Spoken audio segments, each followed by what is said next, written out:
हम औरतों के लिए छुट्टी का दिन मतलब आराम नहीं होता है और काम करना होता है। क्यों, सही कहा ना मैंने? मंडे टू फ्राइडे मेरा रूटीन फिक्स रहता है। मैं चाह करके भी घर का कोई एक्स्ट्रा काम नहीं कर सकती हूँ। कभी कभी मुझे इन दिनों में भी टाइम मिल जाता है तो मैं घर के जो एक्स्ट्रा काम वीकेंड के लिए रखती हूँ उनको करके निपटा देती हूँ ताकि मैं वीकेंड पर कुछ और काम कर सकूँ। मेरे लिए सैटरडे संडे का मतलब हो जाता है घर में साफ सफाई का अभियान चालू करना। सबका नाश्ता पानी हो चुका था, मैंने लंच की तैयारी कर दी थी। सिंक में जो बर्तन पड़े हुए थे पहले उसको साफ किया, उसके बाद से सिंक साफ कर दिया।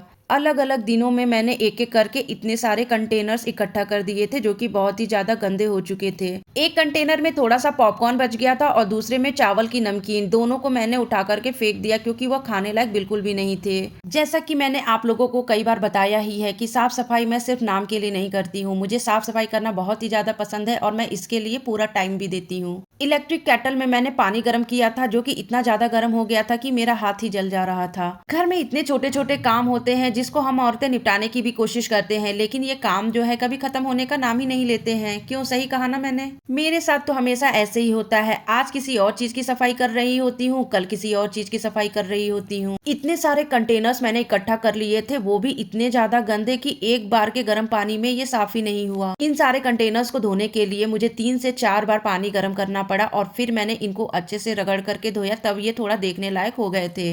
मुझे तो साफ सफाई करने में बहुत ही ज्यादा टाइम लगता है क्योंकि मैं जब भी किसी चीज की साफ सफाई करती हूँ बहुत ही अच्छे से करती हूँ और टाइम दे करके करती हूँ। हम औरतें घर का काम तो बिना गाना सुने बिल्कुल भी नहीं कर सकते हैं। मैं भी गाना चला लेती हूँ और गुनगुनाते हुए अपने सारे काम को जल्दी जल्दी निपटाती हूँ। इस टूथब्रश का यूज किए बिना मेरा तो कोई भी साफ सफाई का कार्यक्रम पूरा ही नहीं होता है। बहुत सारी औरतों को मैंने सुना है कि खाना बनाने के बाद से उनके पास बहुत सारा टाइम होता है और वो बोर होने लगती हैं। अपनी बोरियत मिटाने के लिए या तो वो लोग टीवी देखती हैं या फिर कोई ना कोई उनको चाहिए जिसके साथ वो बैठ करके गॉसिप कर सके। इन दोनों चीजों से मेरा तो दूर दूर तक कोई भी नाता नहीं है। जब भी मुझे फुर्सत मिलती है, घर में इतनी सारी चीजें होती हैं साफ सफाई के लिए, मैं उनमें से एक को पकड़ करके साफ सफाई करने लगती हूँ। सारे कंटेनर्स को मैंने 2 से 3 बार पानी गर्म करके अच्छे से रगड़ रगड़ करके साफ कर दिया था और सबसे लास्ट में इन सारे ढक्कनों को भी साफ कर दिया। मेरे इस सिंक में बर्तनों के अलावा भी बहुत कुछ धोया जाता है। अभी इतने सारे कंटेनर्स को ही आप ले लो, लगातार कई दिनों तक अगर मैं जरूरत से ज्यादा काम कर देती हूँ तो एक टाइम के बाद मेरे कमर में दर्द होने लगता है, जिसकी वजह से मुझे ये बेल्ट पहन करके ही काम करना पड़ता है। बास्केट को मैंने खाली किया, उसके बाद से एक एक कंटेनर को धुल करके इसमें रख दिया।